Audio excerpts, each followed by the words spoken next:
And then the expansion. The expansion really happened with cowpeas and swales and straw.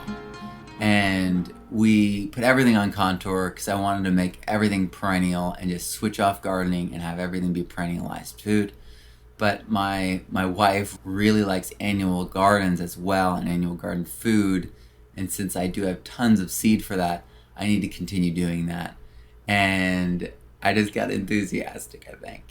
And so I'm going to go back in, and in those areas where we want to do gardens, I'm going to widen and flatten those berms, and I'm going to turn them into garden rows. And they can stay on contour, and they can go slightly off contour if need be, because you can just deepen the paths in those areas. But the point is that you need a flat growing surface so that when it rains, it doesn't erode.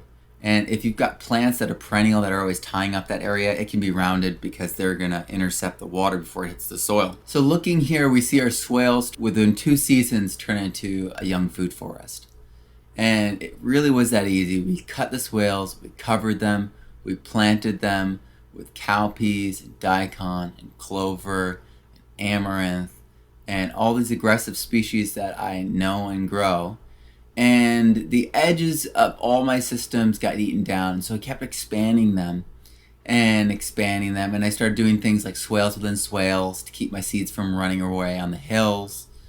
And I expanded further and further, and it turned into this within 1 season. This is 2 months after that cut. So we're taking things to the next level by creating these terraces, planting them out with aggressive annuals and perennials that are growing up through these annuals. And I'm using straw. I really prefer to grow my own straw by using millet. I think that's by far the most effective way. If you do cowpeas, millet, and straw, you could probably start a system of always having straw grow with the millet. And this is the edge this year. The edge didn't grow very well, as it always doesn't grow very well. But if we expand next year, or if we strengthen the edge this year, we'll find that it recovers, and next year it'll be much stronger, and the edge will actually expand outward. And so this abundance all really in this area all really happened in the span of a year. It happened, I started cutting the upper part of this closest to the house right after Jeff Lawton's course, and then I cut this that winter right before this last spring, and this is our last season. And this corn area was the last part I cut. I cut this early to mid-spring in 2015, and it just took off. We're improving corn there in the shade of that tree. This is some drone footage. This shows you the area it encompasses. There's a lot of rocks in my system. They trap a lot of heat. I'm going to use that eventually. This is what it's like right now in my gardens. Wintertime is a time of wildflower growth. Everything becomes very colorful and covered. If you crowd out the wildflowers or chop and drop the wildflowers before they go to seed, you will have amazing mulch, and then you won't have any weed seeds that are going to come up next year. And so you will suddenly have a garden that's blank, or a hill that's blank. And so it's really your responsibility to fill it. And all the prolific wildflower seeds out there are doing that job. And if you don't buy a ton of seed or grow and save up a ton of seed, you're going to have a blank hill like my garden turned into, because I was so diligent in my pulling of the weeds and doing all that stuff. It created a desert. And so we all can grow things using perennials, using trees. This shows you the pomegranate and hackberries in my mid-swale on the lower zone 1 garden. And we've got autumn olive, we've got these nitrogen fixers, we've got Siberian pea shrub, and they're all going to give us food as well.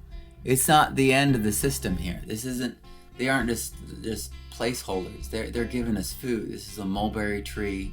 This is going to give us edible leaves and edible fruit. And this is a hackberry that's going to give us edible fruit and fix nitrogen. And we have figs growing that came from Orange County, from my grandmother's house. And so we have all these amazing, abundant things occurring in our system. And it is all because I switched from growing food to growing soil to growing ecosystems. And everything that you see here is edible. And you have to get in close to see what everything is, but it's mostly beans and chia and tomatoes and squash. And there's strawberry on the base, there's broccoli, there's cauliflower, there's Brussels sprouts, there's berries. And so everything you see is edible, and it just looks chaotic because it's so detailed. And our camera doesn't capture what your eye would if you were able to kneel down and look and examine the soil in patches. And anyone can do this.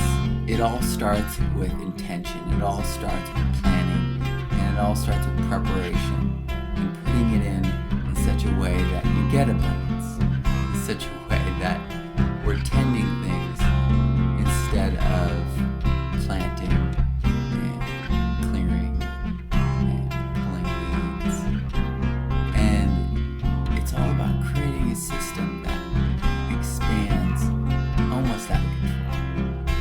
And we want a system that moves almost as fast as we do, because we want more food than we can eat. We want food that goes on and that can turn into other forms of energy, whether we share it with people or whether we turn it into a business or process it and turn it into another form of food.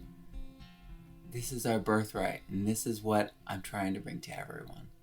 And this is my story in my garden. Thanks.